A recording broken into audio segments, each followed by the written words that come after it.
आप सुन रहे हैं लोटस एवियो हिंदी कहानियां। आइए सुनते हैं युगल सिन्हा लिखित रहस्य, रोमांच, खून, आसुरी शक्तियों की अविश्वसनीय दुनिया, मगर कातिल कौन?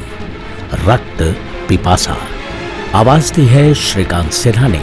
सुने और सुनाए लोटस एवियो हिंदी कहानियां। आइए सुनते हैं रक्त पिपासा भाग 5, जिसे लिखा है युगल सिन्हा ने और आवाज दी है श्रीकांत सिन्हा ने। आज श्वेता का आश्रम में दूसरा दिन था।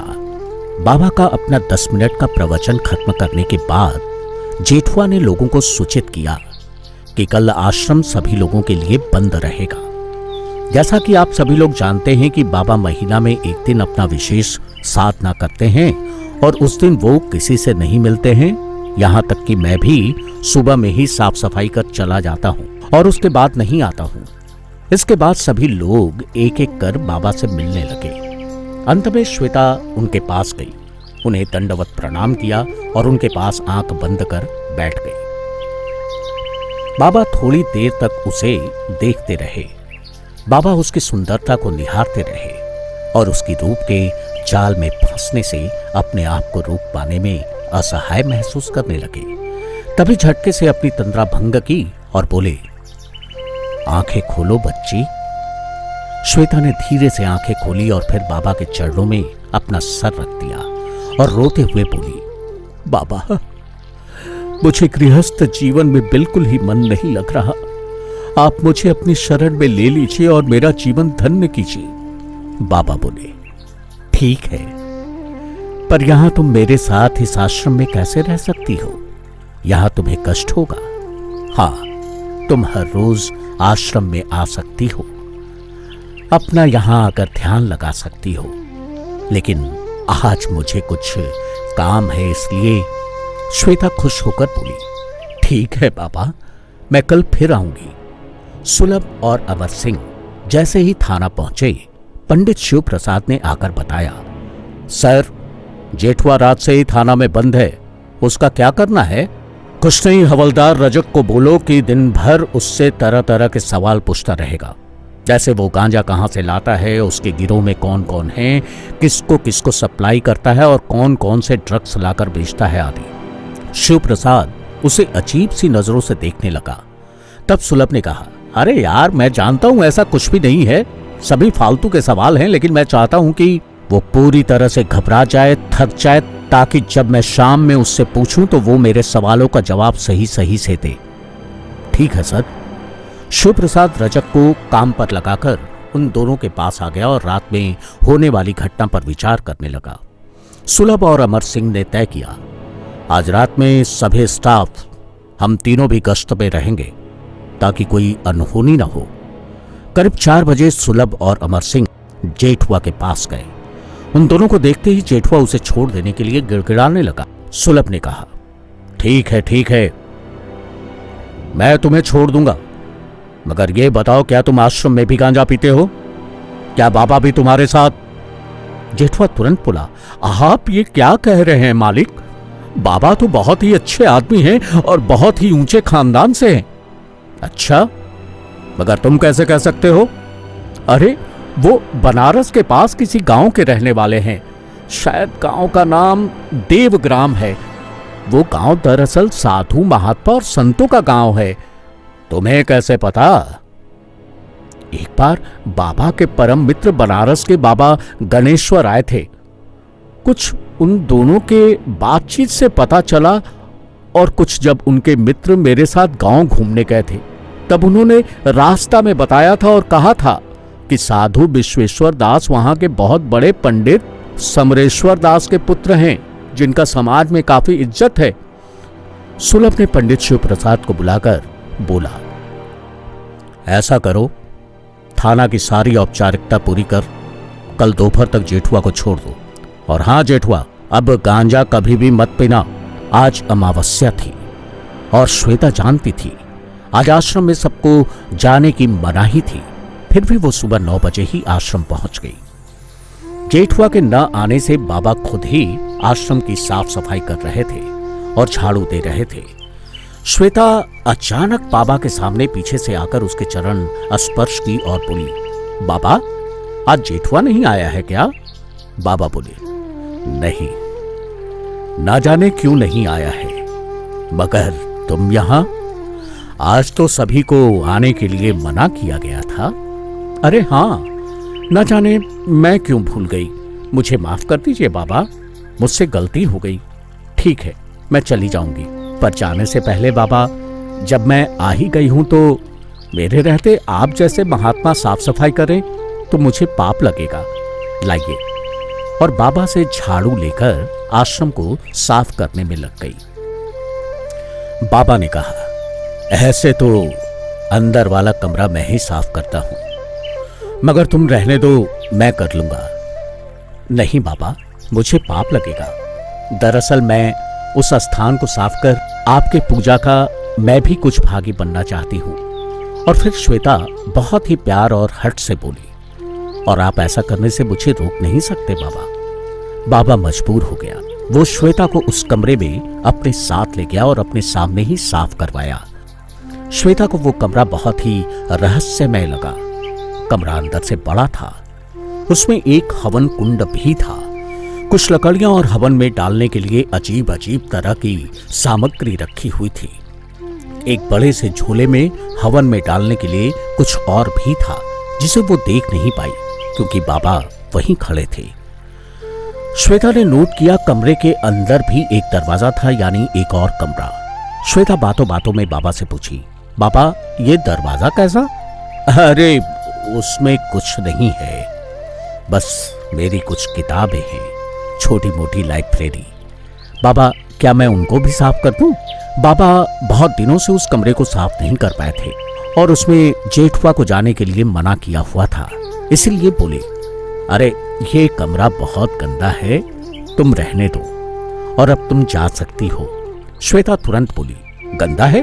तभी तो साफ करना है। और बाबा के कुछ बोलने से पहले ही दरवाजा खोलकर उस कमरे के अंदर चली गई। बाबा भी उसके पीछे पीछे जल्दी से आया और टेबल पर जो एक डायरी खुली थी उसे हटाकर अपने हाथों में ले ली। श्वेता सफाई में लग गई। लाइब्रेरी उतना भी गंदा नहीं था, अतः उसे कोई दिक्कत नहीं हुई। अंत में वो बाबा के चरणों में अपना सर रखकर प्रणाम की, आशीर्वाद ली और वहां से घर वापस आ गई। इधर आसपास के सभी गांव वाले सुबह से ही बस एक ही बात कर रहे थे, न जाने आज रात में क्या होगा। सभी एक ही बात कह रहे थे कि ये किसी न किसी नर पिशाच का ही काम है, और तरह तरह की भूत प्रेत की कहानियां एक दूसरे को सुना रहे थे। शाम होते ही चारों तरफ पूरी तरह से सन्नाटा छा गया। कहीं कोई नजर नहीं आ रहा था। सभी अपने घरों में दुबके पड़े थे। कुछ था तो केवल अमावस की काली रात और उसका घना अंधकार। मगर सुबह के जब 10 बज गए तब सभी गांव वालों ने राहत की सांस ली, क्योंकि अब तक कहीं से भी अनहोनी की कोई खबर नहीं आई थी। अगले दिन आश्रम में आज भी श्वेता जल्दी पहुंची। बाबा ने कहा, तुम इतना सुबह? बाबा के चरणों में प्रणाम कर बोली, मैं सोची क्या पता आज भी जेठुआ आता है या नहीं। तुम इतना जल्दी आकर ठीक ही की, क्योंकि आज भी जेठुआ नहीं आया। उसे गांजा पीने के जुर्म में थाना में बंद करके रखा है। अच्छा ठीक है, आज ही मैं इनसे बोलती हूं जेठुआ को छोड़ने के लिए। वो तो ठीक है, मगर अब मैं उसे आश्रम में नहीं रखूंगा, क्योंकि ऐसे जगहों पर उसका रहना ठीक नहीं है। मगर फिर सोचता हूं आश्रम की सफाई वगैरह कैसे होगी। श्वेता तुरंत बोली, अगर आप इजाजत दें तो मैं आपकी सेवा करना चाहती हूं, ताकि आपके सानिध्य में रहकर मेरा भी जन्म सफल हो जाए। बाबा ने अपनी मौन स्वीकृति दे दी। आश्रम की सफाई के दौरान उसने नोट किया कि बाबा की डायरी वहां नहीं थी। सरसरी नजर से डायरी की तलाश भी की, मगर श्वेता को कहीं नहीं मिली। हालांकि बाबा आज लाइब्रेरी में श्वेता के साथ नहीं थे, मगर श्वेता ने लाइब्रेरी में ज्यादा समय रहना उचित नहीं समझा, क्योंकि बाबा को शक हो जाता था। किसी और दिन खोजने का विचार कर वो और दूसरे कामों में लग गई। सुलभ और अमर सिंह रात में गश्त में होने की वजह से सुबह देर तक सोते रहे और थाना लेट पहुंचे। दोपहर 12 बजे तक जेठुआ को छोड़ दिया गया। सुलभ, अमर सिंह और पंडित शिव प्रसाद आज यही बात कर रहे थे कि उनकी थ्योरी की अमावस्या की रात को ही कत्ल होता है गलत साबित हो गई थी। तभी नरपत ताहना पहुंचा। नरपत ने बताया कि रात में उसने आश्रम के पीछे से एक आकृति हवा में तैरती हुई मुख्य सड़क की ओर जाते देखा था। आश्रम के पास से एक अजीब सी गंध भी आ रही थी, मानो किसी मांस को आग में चलाया जा रहा हो। सुलभ ने पूछा, और कुछ? हाँ, आश्रम से कल धुआं भी आ रहा था। ठीक है, तुम जाकर अपने काम में लग जाओ। नरपत के जाते ही रजक ने आकर बताया, सर, गांव से बाहर मुख्य सड़क के किनारे जंगलों में किसी लाश के होने की सूचना आई है।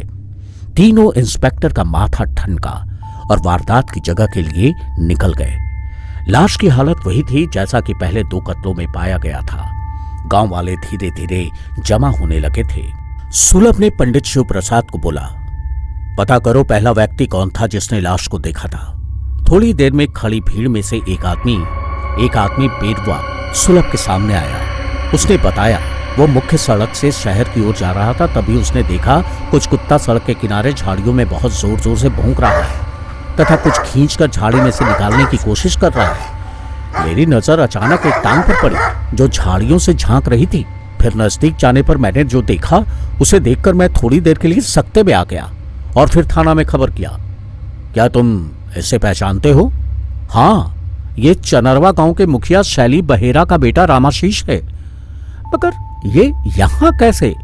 मैं नहीं कह सकता, क्योंकि ये तो मोतिहारी के किसी कॉलेज में MBA में पढ़ाई करता और वहीं हॉस्टल में रहता है। तभी शैली बहेरा और उसके परिवार के सभी सदस्य रोते हुए वहां पहुंचे। माहौल काफी गमगीन हो गया था। मुखिया जी रोते रोते सिर्फ एक ही बात कह रहे थे, अगर मुझे पता होता कि तुम आने वाले हो तो मैं कल आने के लिए मना कर देता। अरे तुम आए ही क्यों? और परिवार के सभी सदस्य जोर जोर से रो रहे थे और पुलिस को काफी भला बुरा कह रहे थे। आज का दिन काफी व्यस्त रहा। देर शाम तक सुलभ और अमर सिंह पंडित शिव प्रसाद को बचे हुए काम में लगाकर थाना पहुंचे।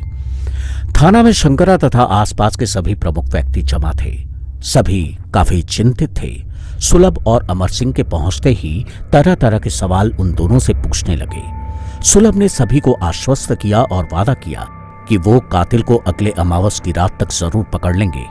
शंकरा जाते जाते सुलभ और अमर सिंह से अकेले में मिलकर बोला, सर, जब तक कातिल पकड़ा नहीं जाएगा रुपहली की आत्मा को कभी शांति नहीं मिलेगी। वो रोज रात मेरे सपना में आती है मगर कुछ बोलती नहीं है, सिर्फ उदास नजरों से मुझे देखती रहती है।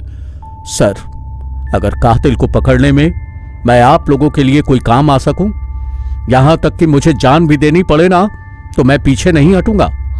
सुलभ ने कहा, तुम निश्चिंत रहो, कातिल जरूर पकड़ा जाएगा। लोगों को समझाने और चले जाने के बाद अमर और सुलभ घर चले गए। हाथ मुंह धोकर चारों एक साथ चाय पीने बैठे। श्वेता ने आश्रम में घटी सारी घटनाओं का जिक्र किया। सभी उसे सराहना की नजरों से देख रहे थे। सुलभ और अमर सिंह ने भी सारी बातें श्वेता को बतलाईं। उन लोगों को अफसोस था कि वो इस कत्ल को नहीं रोक पाए। सुलभ ने कहा, अच्छा सुनो, कल मैं बनारस जा रहा हूं और देवग्राम जाकर बाबा के बारे में पता करता हूं। शायद वहां से कुछ ऐसा पता चले जो हमारी केस में मददगार साबित हो सके। श्वेता बोली, इस बीच मैं बाबा की डायरी का पता करती हूं। सुलभ ने अमर सिंह और श्वेता से बोला, अगर इस बीच मुख्यालय से फोन आए तो बोलना कि मेरे लौटने के बाद हम तीनों वहां आकर अब तक की सारी जांच की रिपोर्ट करेंगे। दूसरे दिन सुबह सुबह सुलभ बनारस के लिए निकल गया। श्वेता आज भी आश्रम सुबह पहुंच गई। श्वेता ने बाबा को प्रणाम किया और गौर से बाबा को देखने लगी। श्वेता को विश्वास नहीं हो रहा था कि कल रात यही बाबा किसी का कत्ल कर उसका खून भी पिया हो सकता है। हाँ, ये जरूर था और दिन की अपेक्षा बाबा को ज्यादा थका हुआ लग रहा था और उसकी आंखें बुझी बुझी भी थी, जैसे रात में काफी देर तक जगा हो। बाबा अब तक के श्वेता की श्रद्धा, भक्ति और समर्पण से काफी प्रभावित हो गया था और श्वेता पर काफी विश्वास करने लगा था। बाबा ने श्वेता से कहा, तुम यहां का काम देखो, मैं जंगल से होकर थोड़ी ही देर में आता हूं। श्वेता ने हामी भरी और अपने काम में लग गई, मगर लाइब्रेरी में डायरी काफी खोजने के बाद भी कहीं नहीं मिली। श्वेता की नजर एक बक्से पर पड़ी, मगर आश्चर्य, डायरी वहां भी नहीं थी। वो निराश हो गई। तभी बाहर से आहट सुनकर वो सफाई में लग गई। आश्रम से जब सभी लोग चले गए तो बाबा को प्रणाम कर श्वेता भी घर चली गई। सुलभ के बनारस जाने के बाद अमर सिंह थाना पहुंचा और पंडित शिव प्रसाद के साथ कत्ल से संबंधित रिपोर्ट तैयार करने में लग गया। थोड़ी देर में हवलदार रजक ने आकर बताया कि रामाशीष, जिसका कत्ल कल हुआ था, उसके हॉस्टल में 2 गुटों में झगड़ा और काफी मारपीट होने की वजह से पुलिस ने हॉस्टल खाली करवा दिया था। इसलिए वो गांव लौट रहा था। मगर दुर्भाग्य, उसे क्या पता था कि उसकी मौत उसे यहां खींच कर ले आई थी। 3 कत्ल हो चुका था, मगर कातिल हवा में तैरती आकृति का रहस्य ही बना हुआ था। गुफा में मिले नरकंकाल किन लोगों का था? क्या बनारस में सुलभ को कोई सुराग हाथ लगा? क्या सुलभ और उसकी टीम कातिल को पकड़ने में सफल हो पाई? जानने के लिए सुनते रहें रक्त पिपासा, जिसे लिखा है युगल सिन्हा ने और आवाज दी है श्रीकांत सिन्हा ने।